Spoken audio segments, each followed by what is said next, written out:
Welcome to a special episode of the ExitEngine Podcast, where we help founders, owners, and entrepreneurs turn their businesses into assets buyers fight for. If you're looking to grow smarter, reduce risk, and ultimately exit stronger, then this is the show for you. I'm your host, Joe Stapleton, and with me, as always, is my partner in value and salability, Mr. John Kniff. Good morning, John. Actually, I should say good afternoon, John. It's so special we're doing this in the afternoon. Maybe you're in the morning. I'm in the afternoon, Joe. Good afternoon to you.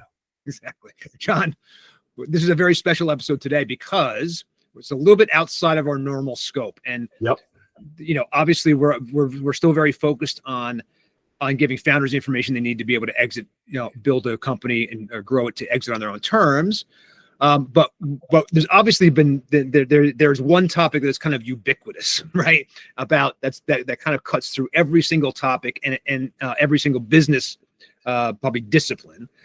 It also obviously has a huge effect potentially on where some of it potentially where companies will go in the future and what they will be able to do in the future, how they will exit in the future and the whole thing. And of course, I'm talking about AI. Artificial intelligence. That is the one. So if you're a founder or an operator, you already know that most of your biggest decisions about customers, hiring, product, capital, or even exit timing are made with incomplete information, right? We are all out here kind of guessing, hoping, thinking we know what will happen in the future. And John, we know we've talked about this so many times in terms of how we discuss mindset in exit, that we know that our brains are terrible at doing one particular thing, and that is predicting the future. Yeah, it's predicting the future, and AI is wonderful at, I use it each and every day, and it's sort of an incredible tool. And many people have been using it for a long time, but it's amazing what is being done and then will be done with AI in the very near future. So it's an incredible tool. That's it. And of course, when you are in a situation where you're trying to predict the future, right? What you're doing is you're betting on behavior, okay? And you're betting on the outcomes, the predicted outcomes. So today's episode, and how does AI come into that? Well, today's episode is about how we might be changing that, or at least how one company might be changing that, using AI, not just to analyze what already happened, but also now to predict what's likely to happen next. And so we're going to dive into the world of behavioral AI and what it means for go-to-market strategy, enterprise value, founder confidence, right? All of it, right? And how we're going to potentially even how it might affect you in terms of a lead up to exit and how you're with the exit plan. Okay. So, but first, John, let's talk about the new ExitEngine ecosystem. We've just launched what we think is going to be a very valuable and important platform for those of you who care enough about your business and your own futures that you want to learn and grow towards successful exit. It's everything and everyone you'll need to plan and execute a successful exit on your own terms and timeline. ExitEngine helps founders grow smarter and exit stronger by providing diagnostics, roadmaps, coaching, community, and advisory support that reduce risk, increase value, and make their businesses buyer ready. It is the first exit planning ecosystem in the world, and you can start for free right now. Just go to www.myexitengine.com. So, John, we're clearly and suddenly perhaps living in a world where timing, traction, and team dynamics make or break acquisitions. Having the ability to see behavioral patterns at scale could be a massive differentiator. And of course, when you're prepping for a capital raise, if you're rethinking about go-to-market strategy because you have to grow top-line revenue, if you're preparing your company for sale, I think this episode is now going to be, this is your front row seat to how next-gen intelligence tools are being built and how they'll impact your journey. So our guest today is the brain behind NextLM, a behavioral AI platform designed to help companies predict customer actions, team performance, and business outcomes before they happen. Chris Anzalone is the founder and CEO of NextLM, a visionary entrepreneur building AI systems that combine behavioral modeling with real-world business logic. With deep expertise in AI, machine learning, and predictive analytics, Chris is at the forefront of what's next in applied intelligence for growth stage companies. He's helping companies scale smarter, sell better, and lead with confidence in a market full of unknowns. Chris, welcome to the ExitEngine Podcast. Awesome. I appreciate it. Great to be here. Excellent. Chris, you have been around the block. Okay. This is not your first rodeo. This is not your first foray really into AI, right? And by the way, you are also obviously a founder, but an exited founder. Tell us a little bit about your background, where you kind of came from and how you got into and what kind of led you to NextLM.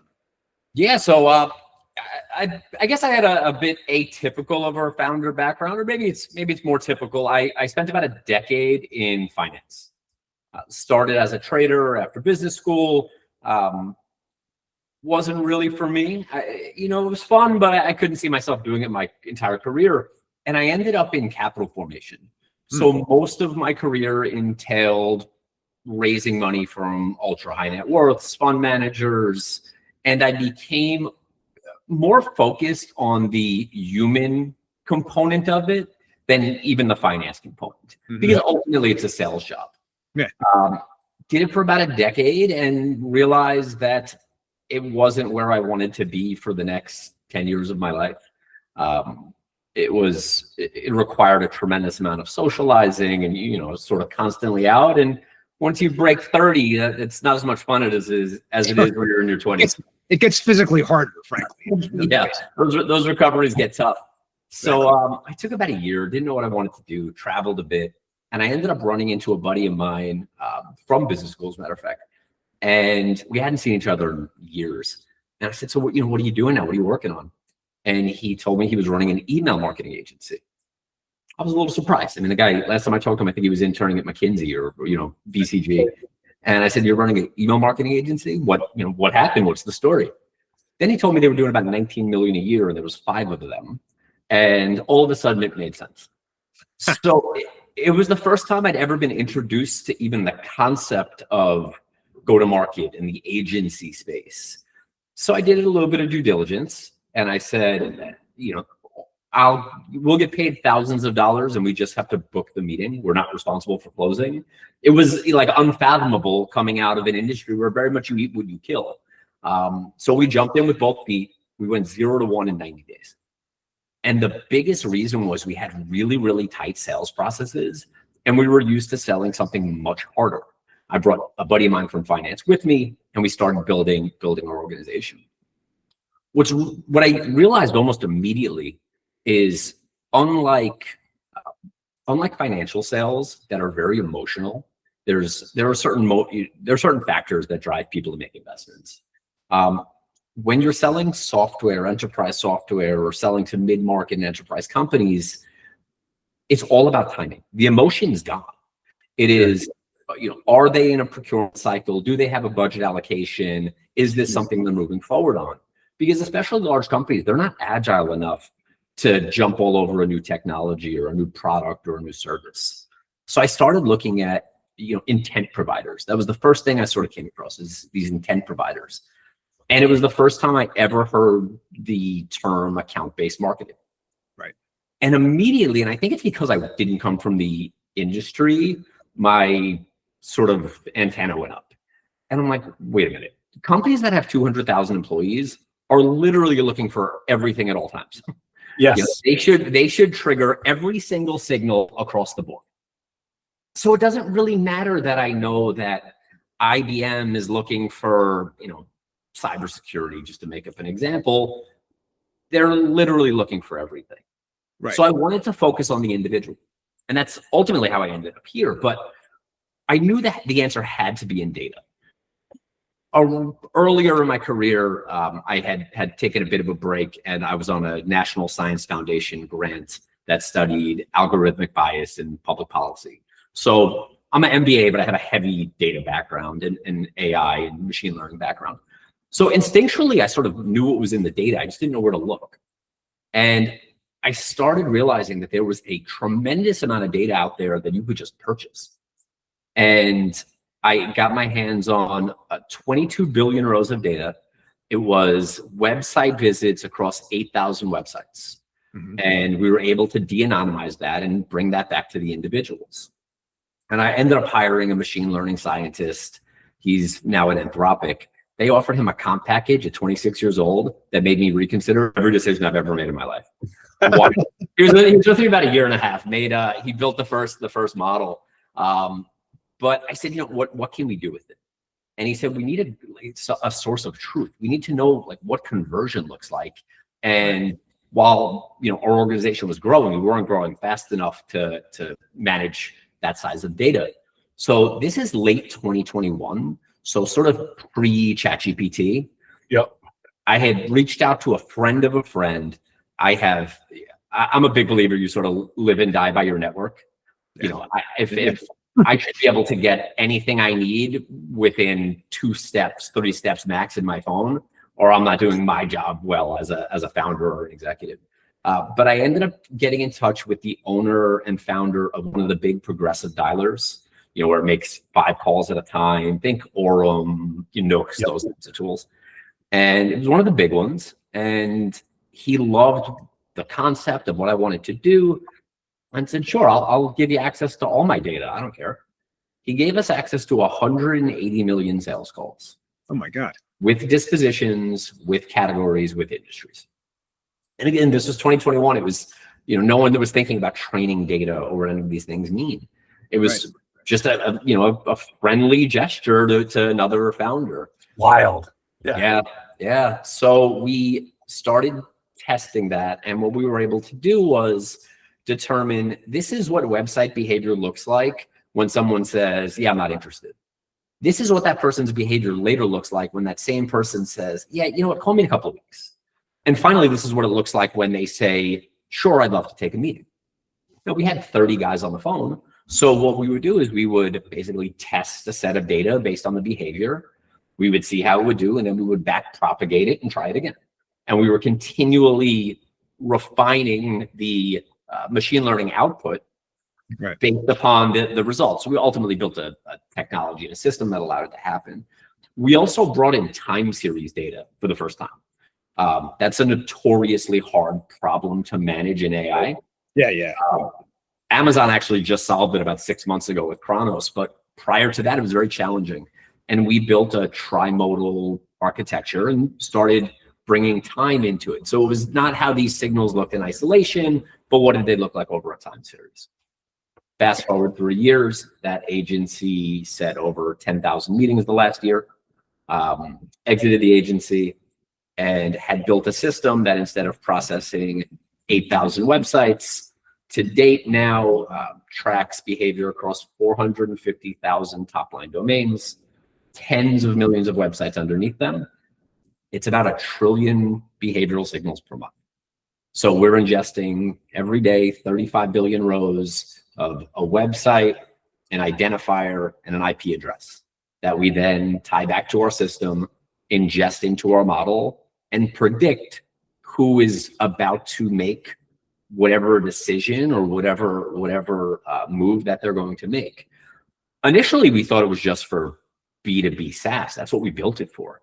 Right. So we started what became my second company, which was focused on behavioral intelligence. So we know what website someone's going on. Let's see if we could figure out more about their personality, who they are, how do we connect better with them. Right. And we launched my next venture. We got to 1,000 customers very, very quickly. And we churned 1 customer over 100 days. Super sticky product, 29-minute average session time. People loved it. Problem is, even though we had built a better mousetrap, so to speak, B2B sales intelligence is an incredibly noisy space. Right. So I learned a valuable lesson. VCs don't like to compete with big, giant billion-dollar incumbents. Yeah. So I got beat up a little bit. And at the time, I had 2 engineers. One was out of Lam Research, and the other was out of Meta. And I kept saying there has to be a different way to present this. We have the coolest tool. How do we present it different? How do we tell a different story, a different brand story? I think in a lot of ways, most technology and software, even data, has become commoditized. So it's, can you execute? Can you tell the right story to get users to engage? So I said, let's build a natural language front end, just like ChatGPT. It can't be that hard to do. We have all of the data already. So we have a model trained on behavior. So my engineers hated the idea. It's challenging. It takes a lot of horsepower to build. But we ultimately built it. And I'll never forget, I got a call from my head of AI. It was on a Sunday, and he goes, you have to get on a Zoom call with me. And I said, okay. What's interesting is I had a hard enough time getting him on camera on like a Wednesday at noon. And all Right. this, He wants your attention right now. Yeah, right. yeah. Now it's 6 o'clock on a Sunday. He wants to get on a Zoom call. So I get on the call and he pulls the platform up and I see it's being run locally. And he goes, this data is about 2 months old. Check this out. And he types in a search and the search says, find me senior engineers looking to leave their job for a new startup, something to that effect. And he ran the search. And at the time, that demo only populated the top 2 people, but it populates these 2 people. And he clicks into it and it says he was on, I don't know, TechCrunch, reading about, engineer, founding engineer comp packages. He's reading about the best startups on Crunchbase or AngelList. Right. I said that's very cool. I said, how accurate is it though? This isn't, it's not what we built. And he goes, well, check this out. He clicks on his LinkedIn and sure enough, the guy had just left his job at Google to go to some AI startup. Right. And I said, how does that work? And there is from an AI standpoint, there is a very technical explanation about how models generalize over time. And he explained it and I understand enough to be dangerous. Right. But what I realized on like a more human level, the way I sort of translate it is people make decisions for themselves in a similar fashion. Right. So I think about, whether or not I want a new VC on my cap table, the way I thought about proposing to my fiance, the way I thought about, buying my first home, right? Or bringing on a new partner. So that is, but to be clear, that method is what? Slowly in these kind of dribs and drabs over time. Not correct. In one big decision thing where I'm sitting there all at once deciding this one thing right now. It's small little. It doesn't happen at Saturday night at 10 p.m. when you put in every single query from 10 p.m. to 11:13 and you have your answer. Yeah, that's the thing. In isolation, even the individual things in isolation don't mean anything, right? Just because you go to Zillow doesn't mean you want to buy a house. But if you go to Zillow and the next day you're looking at school districts in that same area, and then a couple of days later you're looking at moving companies, you can sort of deduce that something's happening more than just casual browsing. Right. The thing is like I have a very stable, methodical approach to decision making. It's probably from my upbringing, who knows? People who make rash decisions about everything. Right? Like they're not going to take this long thought out process, but then do something sort of completely out of the norm. Right. Nobody says, well, this methodology I'm going to use to make this decision is going to be different than every other decision I make. They buy a salami sandwich the same way they buy a Ferrari. Exactly. So we had the personality data from the company that I ultimately ended up sunsetting.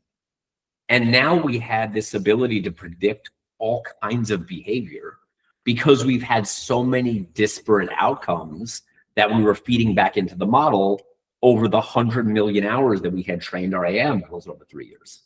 Well, let me ask you a question about that. So you said a lot of stuff. So talk to me about or talk to us about like the connection back, right? Because like and I'm using the wrong terminology because I'm not an AI person, but like you have all these hypotheses and you have all these thoughts about what people have searched for. And then you go back and the example that you gave earlier was the guy left Google and went to an AI startup. So how do you turn the queries into actual results that you are validating the strength of the model, if you will?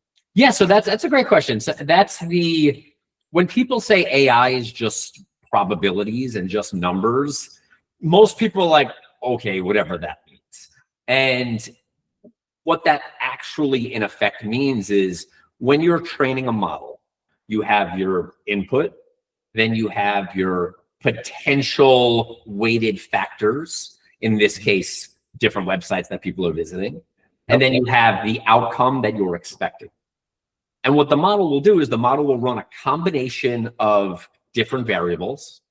It will calculate how far off the result is from the expected result.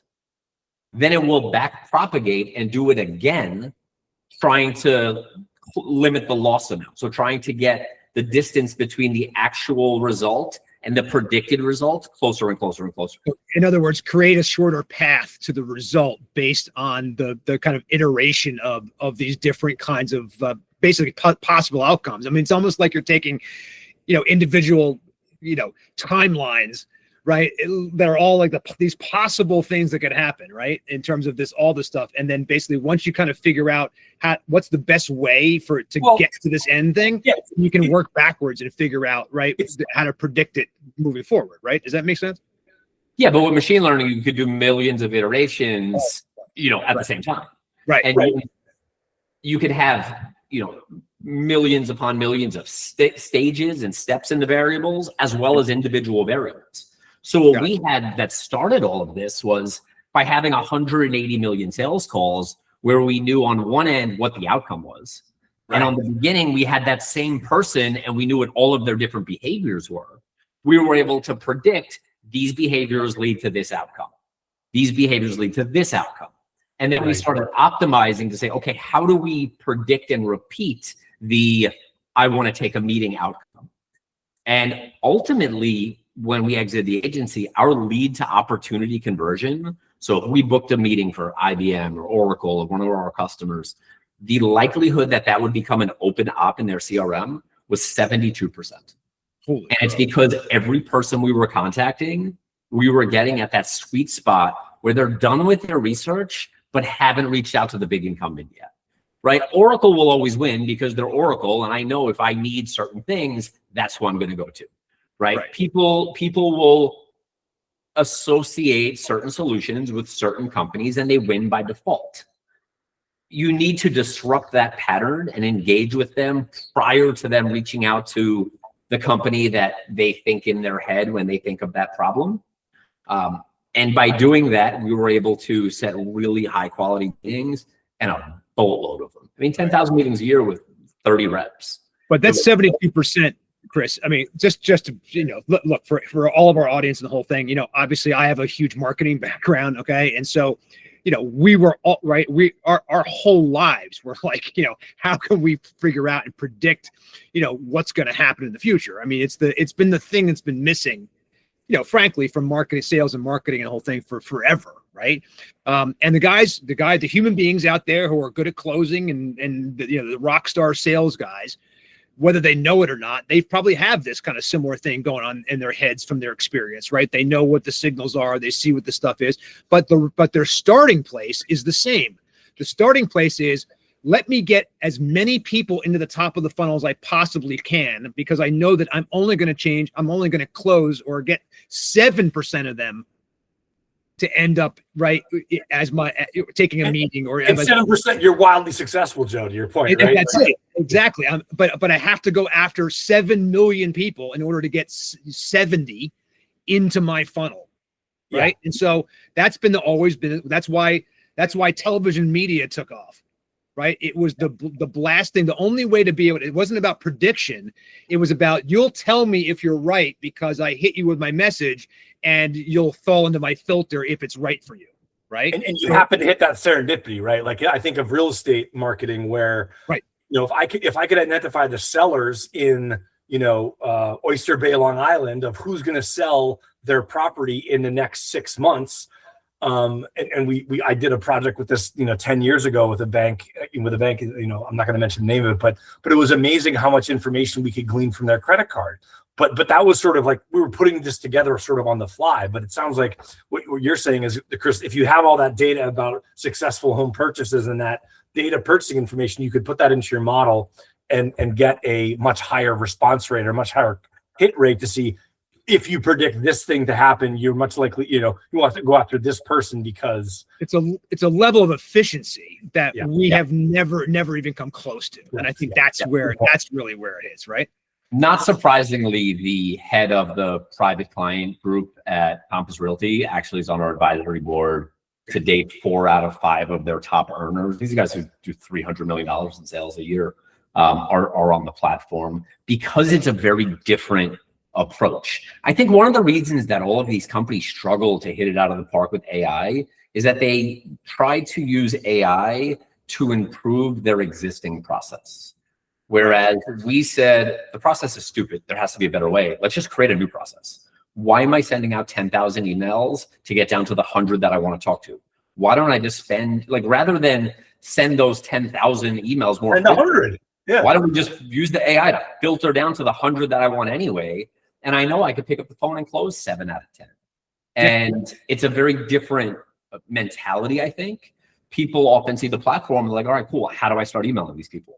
I'm like, oh, you're not dumping these into some marketing cadence. Like, these are your buyers. They were literally looking at your competitor yesterday. Yeah, you're calling these people, getting them on the phone or knocking on their door, for goodness sakes. Yeah, it's absolutely right. And I think that's why our investors are so excited. And, we got such big early adoption. We haven't churned a customer yet.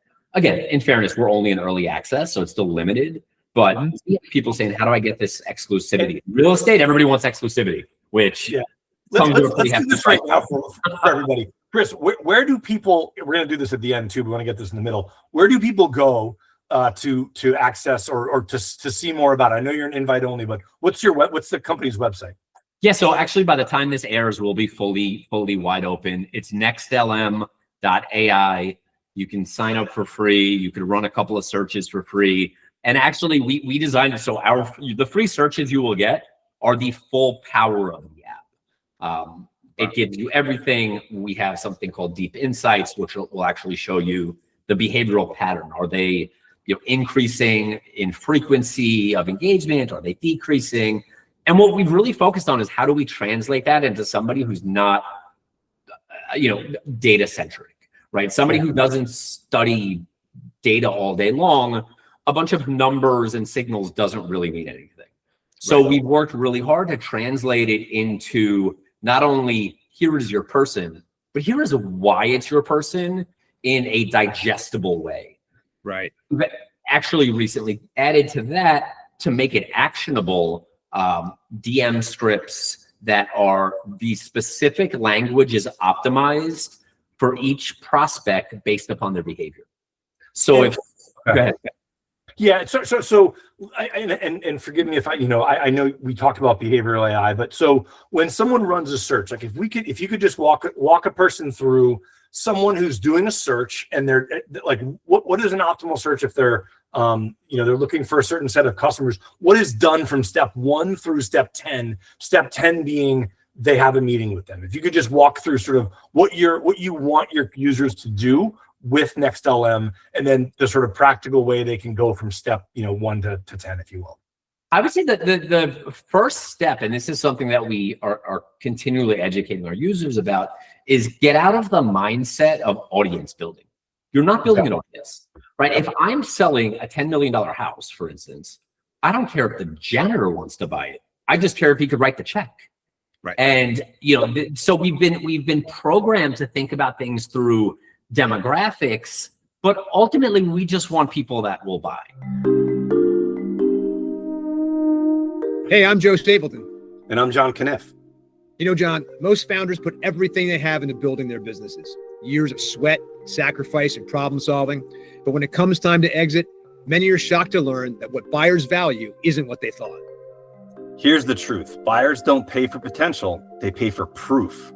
Proof that your business can grow without you. Proof that your financials are clean. Proof that your processes are clear and repeatable. If you wait until a buyer shows up to think about these things, you're almost guaranteed to leave money and control on the table. ExitEngine was built to change that. ExitEngine is the first readiness platform that helps founders design their ideal exit step by step, combining education, coaching, and support, and access to an elite network of business specialists and capital. ExitEngine empowers you to build a valuable, transferable business and exit on your own terms. It's not about selling tomorrow, John. It's about making sure that when you're ready, your business is worth what it deserves to be. Don't let your life's work get discounted. Control your business destiny today. Start preparing now while you still have time to engineer the exit you want. Visit myexitengine.com to learn more.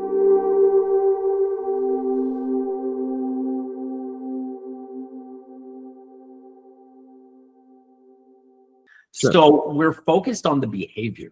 It's a natural language prompt as simple as find me someone looking to purchase a new enterprise CRM. And it will identify that behavior. You could put in title and location. It's generally not necessary.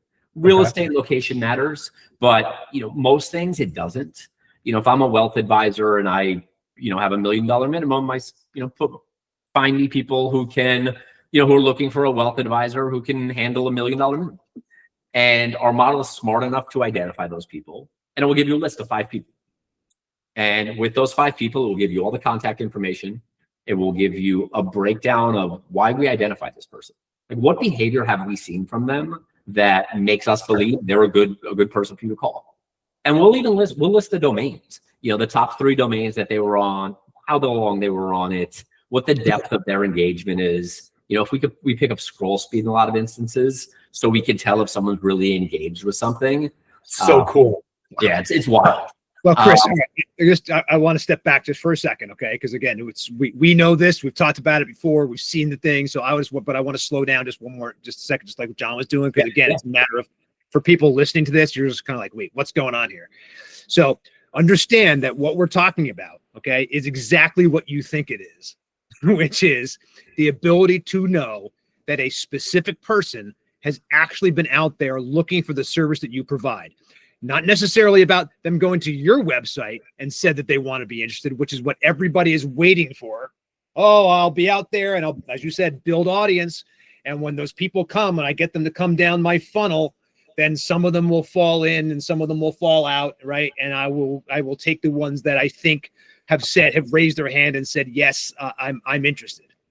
What Chris is doing, right, with this thing is basically been able to predict and show you that a specific person was out there looking for your services, okay, and that they are obviously right there within your wheelhouse. And essentially, all you should have to do is contact them and say, I'm someone who sells that service that you're looking for. Isn't this a fortuitous time that I happen to reach out to you right now when you are looking for this service right now? And they go, oh my God, you're right. That's crazy. Isn't it amazing that the universe brought us together this way? And yes, I am looking for this stuff. And now you're off and running to the races. And you've done that by doing a search and picking up the phone. Okay. Like as if you had a store and someone walked into the store and said, hi, I'm looking for a CRM, right? Yeah, that's absolutely right. It's a very different approach to sales and marketing because you're finding people who are looking for you, but they haven't raised their hand yet. Right? They haven't reached out to your competitor. They haven't reached out to you. You more than likely don't know they exist, but they're out there in their home or in their office looking for exactly what you sell.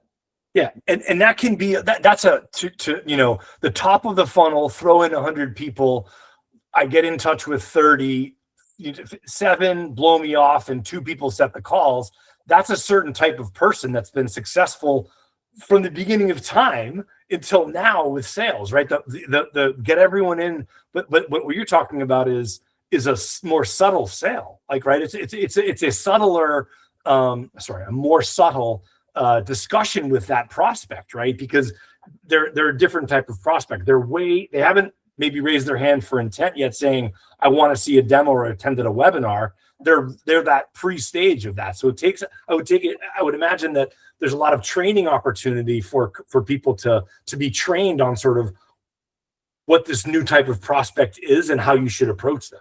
Yeah, so that's actually why we built the 3rd stage, the coaching corner. It gives you the language to use when you're reaching out that's optimized for that person, that situation, where you can convey the opportunity, your specific opportunity. We want to, that language is tailored to what you're selling or what you're looking for, without being creepy about it, right? Like, nobody wants to call and say, hey, I knew you were on this website. I offer something, comparative. It requires a level of subtlety.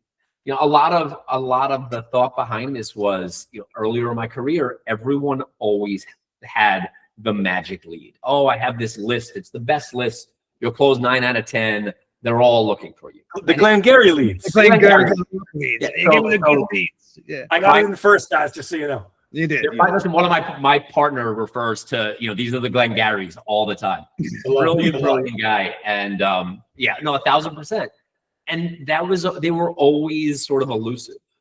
And it's because the approach was always reactive rather than proactive. Right. So much of sales now is reactive. Oh, they visited this website, so that must mean.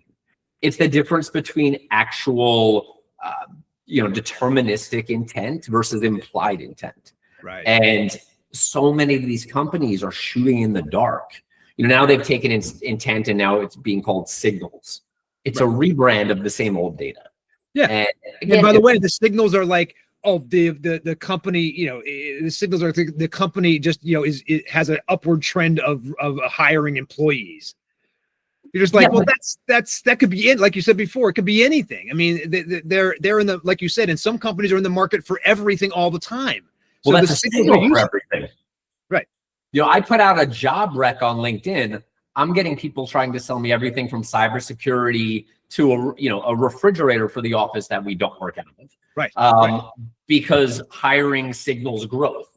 So we're the only platform in existence that our quote unquote signals are not publicly known.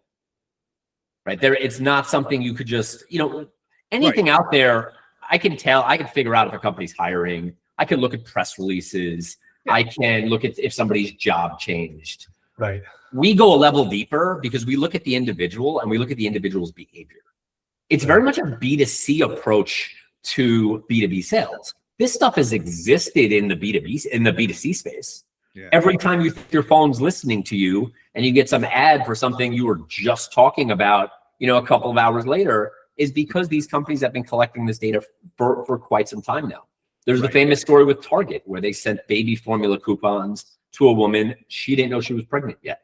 Right. But they had picked up in these tiny little differences in her buying behavior. Yeah, I remember there was that article was in the New York Times, and it's weird. I remember this in October 2012 because I remember it so well because the father, the article said that the father got these coupons, went to his wife and was like, "What's going on?" And it was his daughter who was actually pregnant at the time, and nobody knew. So nobody knew. It's a wild article. I'm gonna go read it now. I've only sort of heard of the story more than anything. Urban legend. Yeah, right. Exactly. Yeah. It's very much an urban legend. I'd have to go read that article though. That's so funny though. But look, I think this is what's so fascinating about this too, is that it's, to me, is that it first of all, you're right. I mean, we've talked about this before. You are, the reason that you're training around this too is because you are saying, look, we can't. And you don't want your tool to be responsible for this either, this big brother thing, right? Which is always going to be a little bit of a sticky wicket, privacy.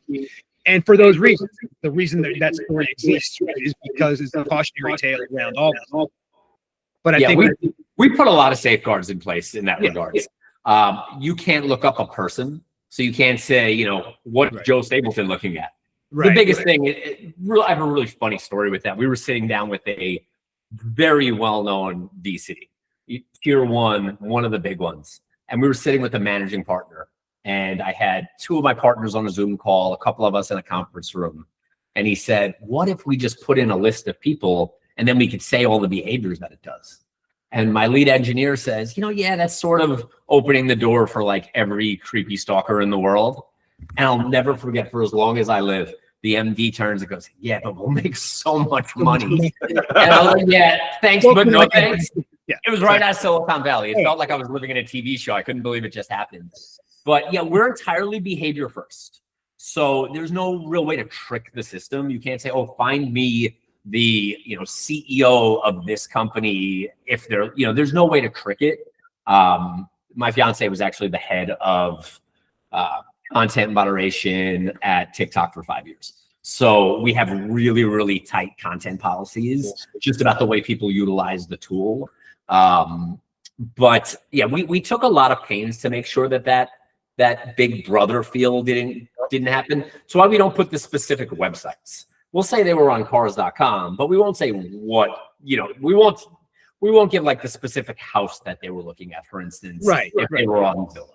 Right, and that stuff actually probably doesn't matter, right? But here's the thing: I think it's important to point out the difference here too between general like website searching, right?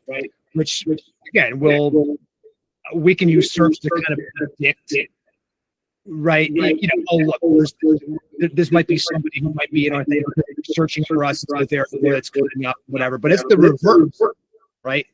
This is instead of allowing people kind of coming to find you through the mechanisms on their own, it's about kind of turning this on its end and going back the other way.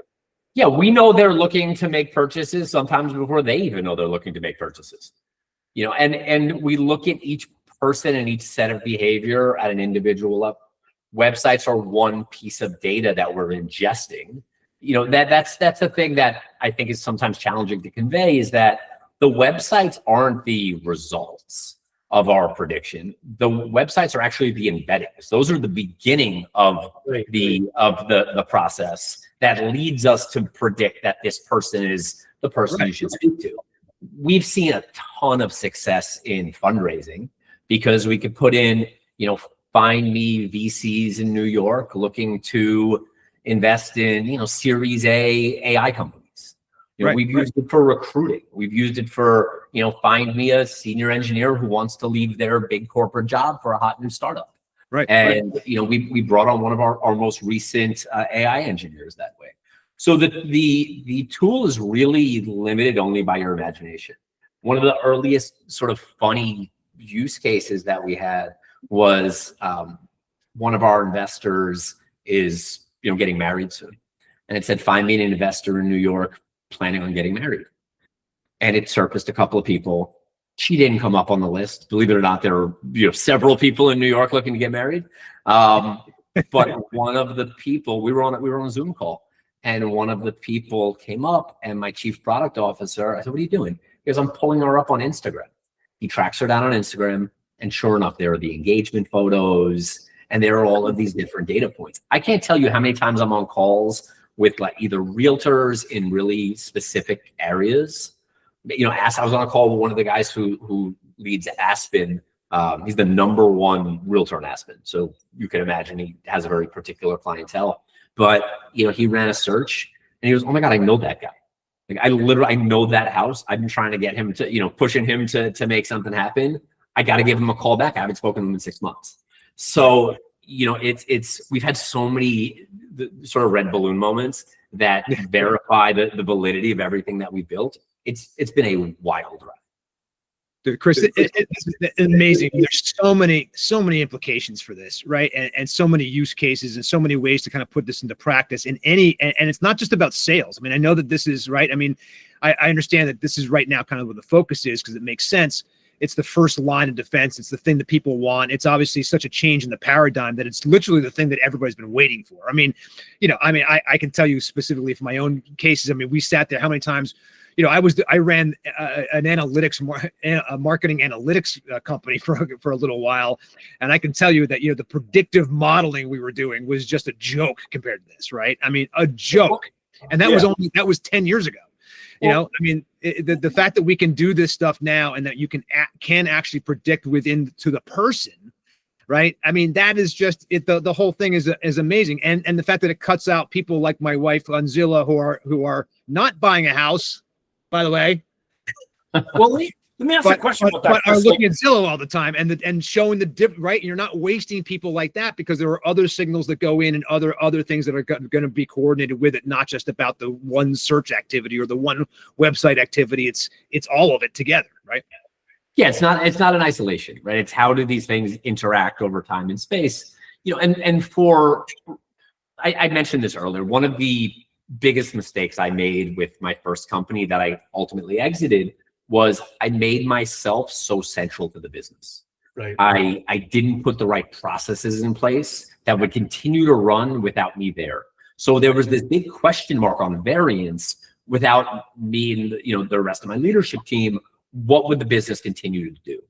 Right. And I'll tell you, we paid the price financially. You know, that multiple was not what it could have been.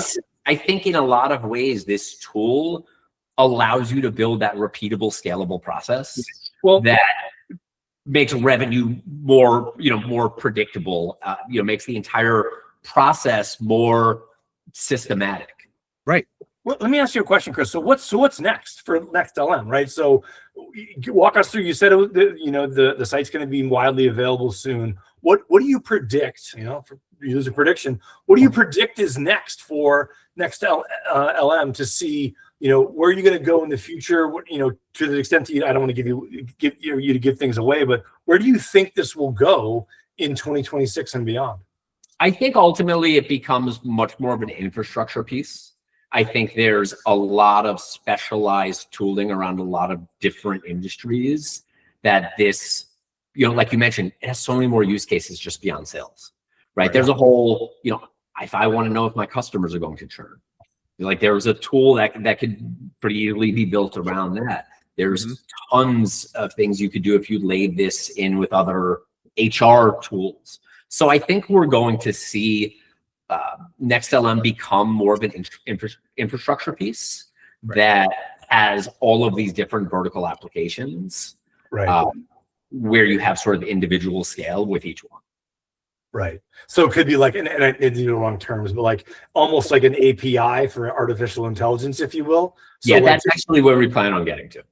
I mean, that's it. It eventually becomes an API that is the back end that powers everything from enterprise to small business. It powers ecosystems. To append their data. So again, you can append your HR data or use your HR data in their instance of NextLM to predict company churn, to predict personnel churn, customer churn, whatever sort of individual problem that the company wants to solve, to use artificial intelligence. This is a very practical way to do that.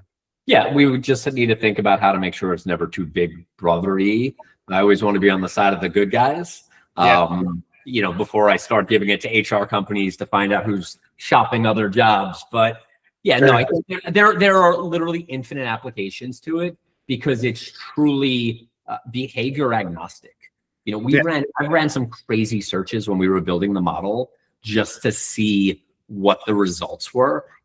Find me an executive in the Bay who's looking to get divorced.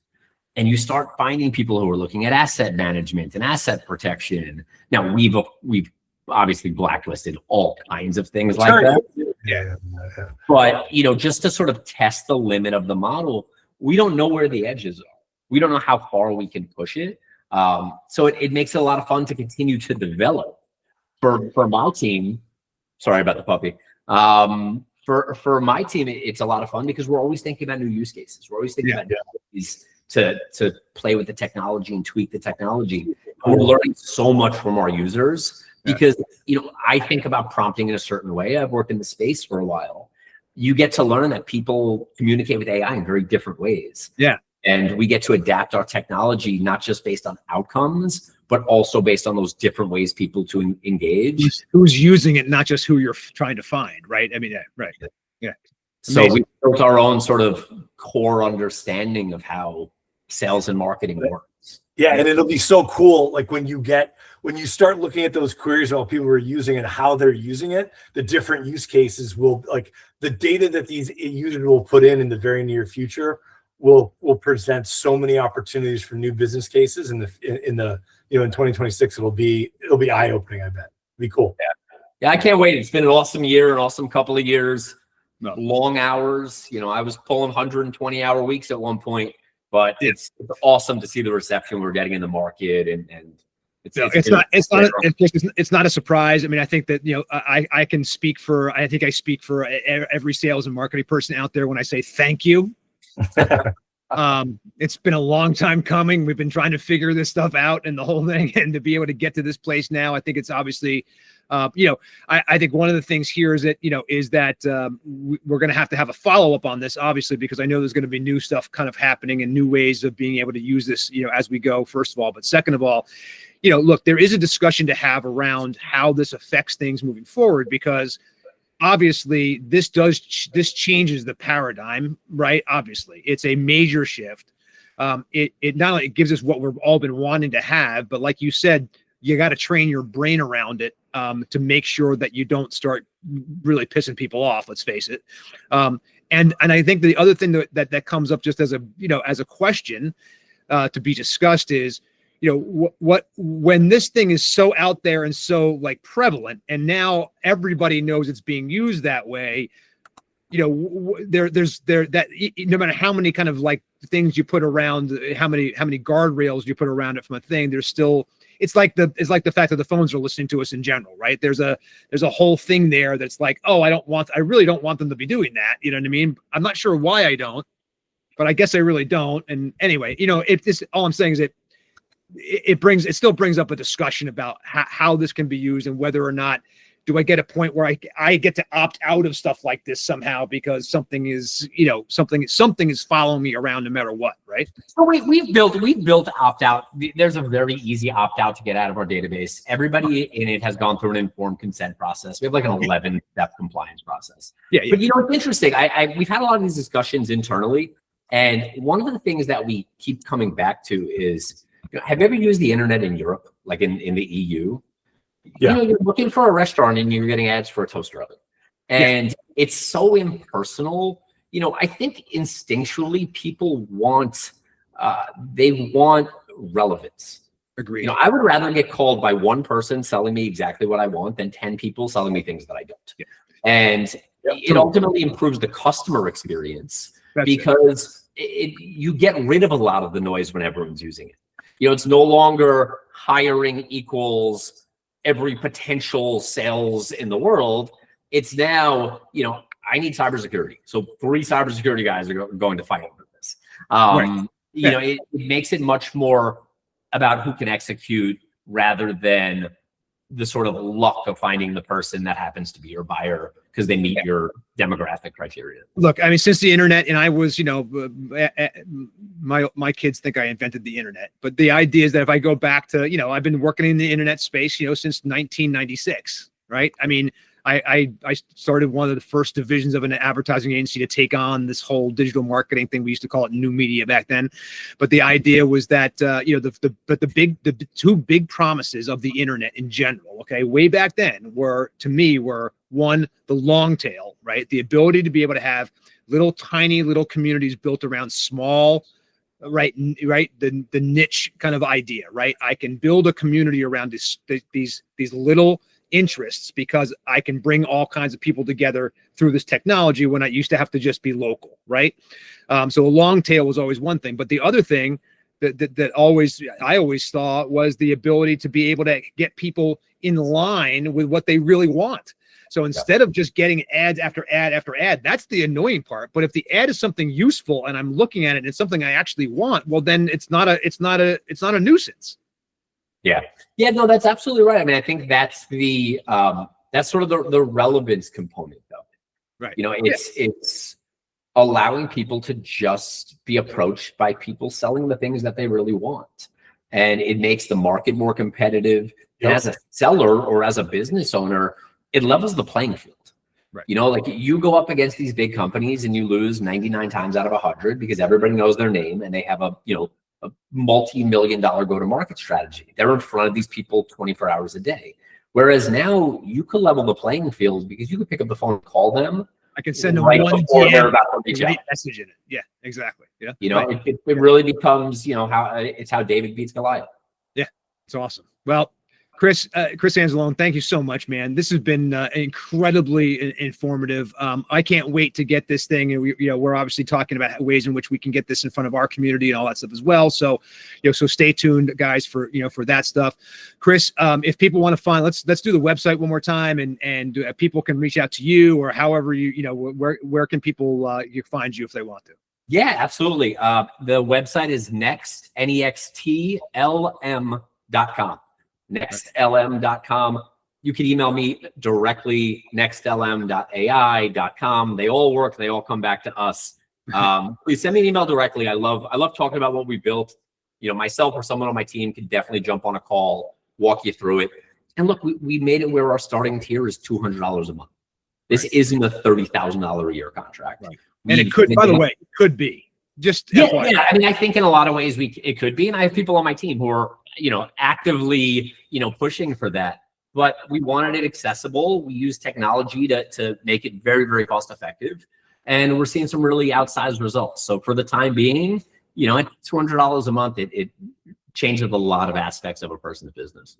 That's amazing. Chris Anzalone, thank you so much for being here today. Really appreciate it. Can't wait for what's next and to see what happens as we move forward, but really appreciate it. Thank you for having me. This was a blast. A lot of fun. Yeah, Very cool. Awesome. Hey, John, this is a game changer. All right. And it's not, I'm not overhyping this. Okay. And this is a big deal. And I can tell you that, we've talked about this before. My entire career has been waiting for this, Well, I ran a huge project at the real estate company with a guy named Charlie from Seattle, who sent me this data set to say, hey, I've predicted that these people are going to sell their houses in Northern California. And look who did. And he sent me a new list, and he's like, I'll call you in 6 months to see. And it was an amazing phone call. We almost bought the company. And this was 2014. So yeah, and we never got it operationalized. We worked, and I work with a bank to do it. So I think this is so cool.